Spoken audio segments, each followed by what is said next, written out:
பாகிஸ்தானியர்கள் புதுசாக ஒரு வேலையை ஆரம்பிச்சிருக்காங்க. 2ஆம் உலகப் போரில் நான்சி ஜெர்மனி பயன்படுத்தின அதே ப்ராப்பகேண்டா யுக்திகளை பயன்படுத்தி ஒரு இஸ்லாமிக் நாடை இது ஒரு முஸ்லீம் நாடே இல்லை அப்படின்னு உலகத்துக்கு ப்ரூவ் பண்ண ட்ரை பண்ணிக்கிட்டு இருக்காங்க. ஸோ இன்றைக்கான காணொலியில் பாகிஸ்தானியர்களோட இந்த செயலை பற்றி தான் பார்க்க போகிறோம். நான் உங்கள் ஆகாஷ் தமிழ் பொக்கிஷம் வழங்கும் டிபி டிஃபென்ஸ். முதல் விஷயம், ஆப்கானிஸ்தானில் இப்போ நடந்துக்கிட்டு இருக்கிற பிரச்சனை என்ன அப்படின்றது நம்மள நிறைய பேருக்கு தெரியும். தெஹ்ரீக் தாலிபான் அப்படின்ற ஒரு அமைப்பு ஆப்கானிஸ்தானில் இருந்து பாகிஸ்தானை நோக்கி நிறையவே தாக்குதல்களை நடத்திக்கிட்டு இருக்கு. இந்த குறிப்பிட்ட அமைப்புக்கு எதிராக பாகிஸ்தான் ஆப்கானிஸ்தானில் வான் தாக்குதலில் ஈடுபட்டுக்கிட்டு இருக்காங்க. ஸோ தெஹ்ரீக் தாலிபான் அப்படின்ற இந்த ஒரு அமைப்பை காரணமாக வைத்து ஆப்கான் தாலிபானியர்களும் பாகிஸ்தானியர்களும் சண்டை போட்டுக்கிட்டு இருக்காங்க. இப்போது பாகிஸ்தானோட கருத்து என்ன அப்படின்னா, தெஹ்ரீக் தாலிபானுக்கு நீங்கள் அடைக்கலம் கொடுக்குறீங்க, ஸோ நாங்கள் ஏர் ஸ்ட்ரைக் பண்ணுறோம் அப்படின்றது. ஆப்கானிஸ்தானுக்கு என்ன பிரச்சனை அப்படின்னா, தெஹ்ரீக் தாலிபானை நீங்கள் ஏர் ஸ்ட்ரைக் பண்ணி கொள்ளலை, அதற்கு பதிலாக எங்களோட சொந்த மக்கள் மீது நீங்கள் ஏர் ஸ்ட்ரைக் பண்ணிக்கிட்டு இருக்கீங்க, சிவிலியன்ஸை டார்கெட் பண்ணிக்கிட்டு இருக்கீங்க அப்படின்னு சொல்லி ஆப்கான் தாலிபான்ஸு பாகிஸ்தானுக்கு எதிராக சண்டை போடுறாங்க. இப்போது இந்த பிரச்சனை மட்டும்தான் இவங்க 2 பேருக்குள்ளே இருக்கிற இந்த விரிசலுக்கு காரணமா அப்படின்னு கேட்டிங்கன்னா கிடையாது. ஏகப்பட்ட பிரச்சனை இருக்குது. First Durand line. இந்த ஆப்கான் தாலிபானுக்கும் பாகிஸ்தானுக்கும் பார்டர் அப்படின்றது கொலோனியல் பாஸ்டில் பிரிட்டிஷால் போடப்பட்டது. இந்த பார்டரை இப்போ இந்த பார்டரை தாலிபான் ஏற்க மறுக்கிறாங்க. ஏன்னா இந்த பார்டர் அப்படியே நீங்கள் ஃபென்சிங் போட்டீங்க அப்படின்னா நிறைய மக்களோட பிரிவினைக்கு இது வழிவகுக்கும். ஏன்னா ஒரே குடும்பத்தை சேர்ந்த ஒரே சொந்தக்காரர்கள் அப்படின்னு சொல்லி ஒரே ரீஜியனில் நிறைய மக்கள் வாழ்ந்துக்கிட்டு இருப்பாங்க. அவங்களுக்கு மத்தியில் இந்த பார்டர் போகுது, ஸோ ஃபேமிலிஸை பிரிக்கிற மாதிரி இருக்கும் அப்படின்ற ஒரு கருத்து ஆப்கானிஸ்தானுக்கு இருக்குது.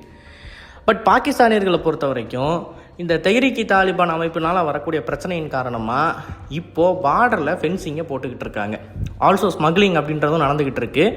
ஸோ இந்த ஸ்மக்லிங்கு அப்புறம் இந்த டெரரிஸ்ட் மூவ்மெண்ட்டு இது எல்லாத்தையும் தடுக்கணும் அப்படின்றதுக்காண்டி கிட்டத்தட்ட 2600 கிலோமீட்டர் இந்த துரந்த் லைனில் பாகிஸ்தானியர்கள் ஃபென்சிங்கில் ஈடுபட்டுக்கிட்டு இருக்காங்க. இது பெரிய பிரச்சனை ஆப்கான் தாலிபான்ஸுக்கும் பாகிஸ்தானியர்களுக்கும் நடுவில். இதை தாண்டி தான் இந்த தெஹ்ரீக் தாலிபான் அப்படின்ற பிரச்சனை வருது, இந்த ஏர் ஸ்ட்ரைக்ஸ்லாம் வருது. இப்போ பாகிஸ்தானியர்கள் இந்த பிரச்சனையை எப்படி திருப்பி விடுறாங்க அப்படின்னு பார்த்தீங்கன்னா, இந்தியா, இஸ்ரேல், ஆப்கான் தாலிபான் இந்த 3 பேர் சேர்ந்துக்கிட்டு பாகிஸ்தான் மீது ஒரு மறைமுக போர் நடத்துகிறாங்க. இந்த மறைமுக போர் தான் பாகிஸ்தானில் அங்கங்கே குண்டு வெடிக்கிறதுக்கும் பாகிஸ்தானில் ரோந்து பணியில் ஈடுபட்டுக்கிட்டு இருக்கிற ரேஞ்சர்ஸ் ஆகிறதுக்கும் காரணம் அப்படின்னு ஒரு குண்டை தூக்கி போடுறாங்க. இதற்கு பின்னாடி மிகப்பெரிய சூழ்ச்சி இருக்கிறதாகவும், ஈரானையும் பாகிஸ்தானையும் பிரித்து ஈரானை அந்த ரீஜியனில் டாமினேட் பண்ணுறதுக்காண்டி, ஈரானை டாமினேட் பண்ணணும் அப்படின்னா பாகிஸ்தானியர்கள் அதற்கு நடுவில் நிற்பாங்க அப்படின்னு சொல்லி பாகிஸ்தானை பிஸியாக ஒரு பக்கம் வச்சுக்கிட்டு ஈரானுக்கு எதிராக இவங்க போர் நடத்திக்கிட்டு இருக்காங்க. அதாவது இஸ்ரேலிஸ் ஜைனிஸ்ட் ரெஜிம் போர் நடத்திக்கிட்டு இருக்கு அப்படின்னு பாகிஸ்தானியர்கள் சொல்கிறாங்க. ஸோ பாகிஸ்தானோட இன்டர்னல் செக்யூரிட்டியின் தோல்வியை இப்போ ஈரானோட அவங்க லிங்க் பண்ணுறாங்க. எங்களை இங்கே பிஸியாக வச்சுக்கிட்டாதான்ப்பா நீங்கள் ஈரான் அடிக்க முடியும் அப்படின்னு சொல்கிறாங்க. இன்ஃபேக்ட் இவங்க சொல்லக்கூடிய கருத்து என்ன அப்படின்னா, இப்போ பாகிஸ்தானியர்களுக்கு இந்த இன்டர்னல் கான்ஃப்ளிக்ஸ்லாம் இல்லை அப்படின்னா இந்நேரம் ஈரான் மேலே கையே வச்சுருக்க முடியாதான் அப்படின்ற ஒரு விண்பத்தை ஏற்படுத்துகிறாங்க. அண்ட் இப்போ இந்த தெஹ்ரீக் தாலிபான் அமைப்பில் இருக்கக்கூடிய தீவிரவாதிகள் அப்படின்னு அவங்க சொல்கிறாங்கல்ல, அவங்கள பாகிஸ்தானியர்கள் சுட்டுக்கொள்கிறப்ப அவங்களுக்கு பின்னாடி ஒரு அடைமொழியை சேர்த்து இவங்க இஸ்லாத்தில் இருந்து பிரிந்து விட்டார்கள், இவங்க இஸ்லாமியர்களே கிடையாது அப்படின்ற ஒரு டேர்ம் ஒன்று உருதுல இருக்குது. அந்த டேர்மை யூஸ் பண்ணி அவங்க பேருக்கு பின்னாடி அதை சேர்க்குறாங்க. இதன் மூலமாக பாகிஸ்தானிய அரசாங்கம் என்ன பண்ணுது அப்படின்னு பார்த்தீங்கன்னா, அங்கே இருக்கிற பாகிஸ்தானியர்களுக்கு இந்த தெஹ்ரீக் தாலிபான்ஸ் முஸ்லீம்ஸே கிடையாது, இவங்கெல்லாம் ஹிந்துஸ், இஸ்ரேல் மற்றும் இஸ்லாமை வெறுக்கக்கூடியவர்கள் சேர்ந்து உருவாக்கின ஒரு கூட்டமைப்பினால் வேலை செஞ்சுக்கிட்டு இருக்கிற ஒரு கும்பல், ஒரு ஆட்டு மந்தை, இவங்க இஸ்லாமியர்களுக்கு எதிரானவர்கள் அப்படின்னு சொல்லி ஒரு ப்ராபகேண்டா ஒன்று அப்படியே பரப்பி கொண்டு வராங்க. இப்போ இந்த இடத்துல தான் ஜோசப் கோபல்ஸ், அதாவது நாட்சி ஜெர்மனியோட ப்ராபகேண்டா லீடர் என்ன சொல்கிறாரு, அதாவது 2ஆம் உலகப் போரில் ஒரு பொய்யை நீங்கள் திருப்பி திருப்பி திருப்பி சொல்லிக்கிட்டே இருந்தீங்க மக்கள் முன்னாடி அப்படின்னா அது உண்மையாக மாறிடும் அப்படின்றாரு. அதே மாதிரி பாகிஸ்தானியர்கள் இப்போது கொஞ்சம் கொஞ்சமாக இந்த தெஹ்ரீக் தாலிபான்ஸையும் ஆப்கான் தாலிபான்ஸையும் முஸ்லீம்ஸே கிடையாது, முஸ்லீம்ஸுக்கு எதிராக இருக்கிறவங்க அப்படின்னு சொல்லி கொஞ்சம் கொஞ்சமாக இந்த மாதிரி லேபிள் பண்ணி அந்த நாட்டோட மக்களுக்கு இவங்கெல்லாம் முஸ்லீம்ஸே இல்லைப்பா, இவங்கெல்லாம் இஸ்ரேலுக்கு ஆதரவாக இருக்கக்கூடிய நபர்கள் அப்படின்னு ஒரு பிம்பத்தை ஏற்படுத்தி விட்டுருவாங்க. இன்ஃபேக்ட் பாகிஸ்தானிய மக்களுக்கு இந்தியர்களுக்கு எதிரான வெறுப்பை இப்படி தான் இத்தனை வருடங்களாக கட்டமைச்சுக்கிட்டு இருக்காங்க. ஸோ இது உண்மையா? ஏன்னா இவங்கெல்லாம் சொல்கிறது சரியாக தானே இருக்குது. நம்மக்கிட்ட இருந்து ஒரு எய்டு பேக்கேஜ் ஒன்று ஆப்கானிஸ்தானுக்கு போகுது. எய்டு பேக்கேஜ் போய் ஒரு சில நாட்களில் ஒரு பெரிய மாஸ்டர் கிளாஸ் சர்ஜிக்கல் ஸ்ட்ரைக் அப்படின்றது தெஹ்ரீக் தாலிபான்ஸால் பண்ணப்படுது. அந்த சர்ஜிக்கல் ஸ்ட்ரைக்கை பண்ணணும் அப்படின்னா அதுக்கு ட்ரோன்ஸ் வேணும், சில ஹைடெக் மிலிட்டரி எக்யூப்மெண்ட்ஸ்லாம் வேணும். இந்த எக்யூப்மெண்ட்ஸ்லாம் எப்படி ஆப்கானிஸ்தானுக்கு போயிருக்கும்? இந்தியா தான் அந்த எய்டு பேக்கேஜ் வழியாக மறைச்சி வச்சு இந்த ஆயுதங்களை சப்ளை பண்ணாங்களா அப்படின்ற கேள்வியெல்லாம் எழும்புச்சு. ஸோ இந்த தியரி உண்மையா இல்லையா அப்படின்றத பார்க்குறதுக்கு முன்னாடி ஒரு விஷயத்தை நம்ம நல்லா புரிஞ்சுக்கணும். இஸ்ரேல் தாலிபான் இந்தியா அலையன்ஸ் அப்படின்றது ஒன்று உருவாகுமா அப்படின்றத அடிப்படையில் நம்ம பார்த்தோமே ஆனால் இது வந்து ஒரு பேஸ்லெஸ்ஸான ஸ்டேட்மெண்ட்டாக இருக்குது. காரணம், தாலிபானுக்கு ஒருபோதும் இந்தியா சப்போர்ட் பண்ணது இல்லை. இன்னைக்கு தேதிக்கு ஆப்கான் அரசாங்கத்தை ஒட்டுமொத்தமாக தாலிபான் பிடிச்சிட்டாங்க அப்படின்றதுனால நம்ம அவங்களோட ஒரு நல்ல ரிலேஷன்ஷிப்பில் இருக்கணும்னு சொல்லி அவங்களுக்கு தேவையான உதவிகளை பண்ணிக்கிட்டு இருக்கோம்.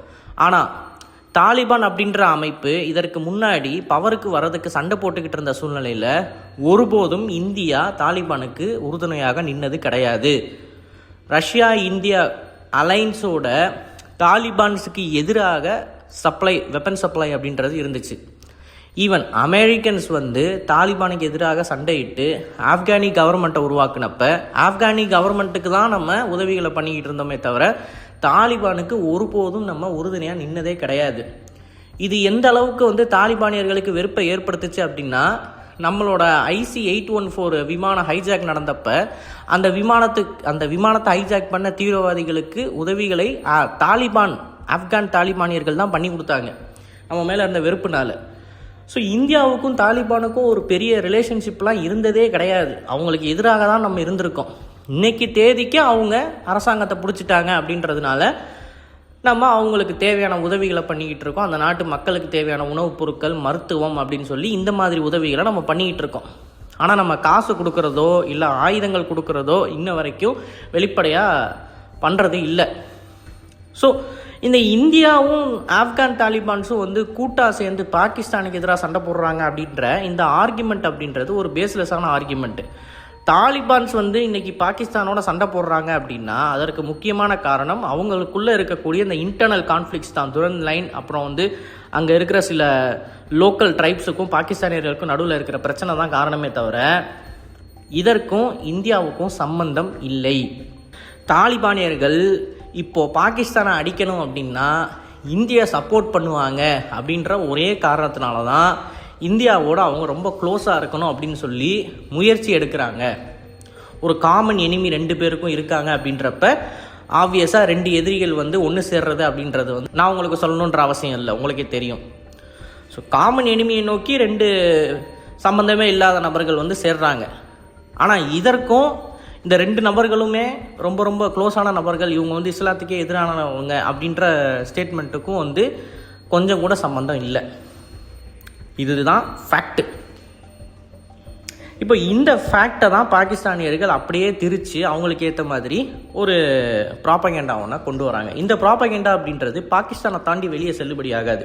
ஏன்னா நம்ம ஒன்று முட்டாள்கள் கிடையாது, நமக்கு என்ன பிரச்சனை எதனால் நடக்குது அப்படின்றது தெரியும். பட் பாகிஸ்தானிய மக்களுக்கு பாகிஸ்தானோட ப்ரெசன்ட் மீடியா அவுட்லெட்ஸ் மற்றும் பாகிஸ்தானி மிலிட்டரி என்ன அனௌன்ஸ் பண்ணுதோ அதுதான் நியூஸு. ஸோ இதை அவங்களுக்கு சாதகமாக பயன்படுத்தி பாகிஸ்தானியர்கள் இந்த குறிப்பிட்ட ப்ராப்பகேண்டாவை கட்டமைச்சிக்கிட்டு இருக்காங்க. இதில் வந்து சக்ஸஸும் அடைவாங்க அப்படின்றது தான் எதிர்பார்க்கப்படுது. அப்படி ஒருவேளை ஜெயிச்சிட்டாங்க அப்படின்னா இன்னும் ஒரு சில வருடங்களில் பாகிஸ்தானியர்களை பொறுத்த வரைக்கும் ஆப்கான் தாலிபான்ஸு முஸ்லீமே இல்லை அப்படின்ட்டுருவாங்க.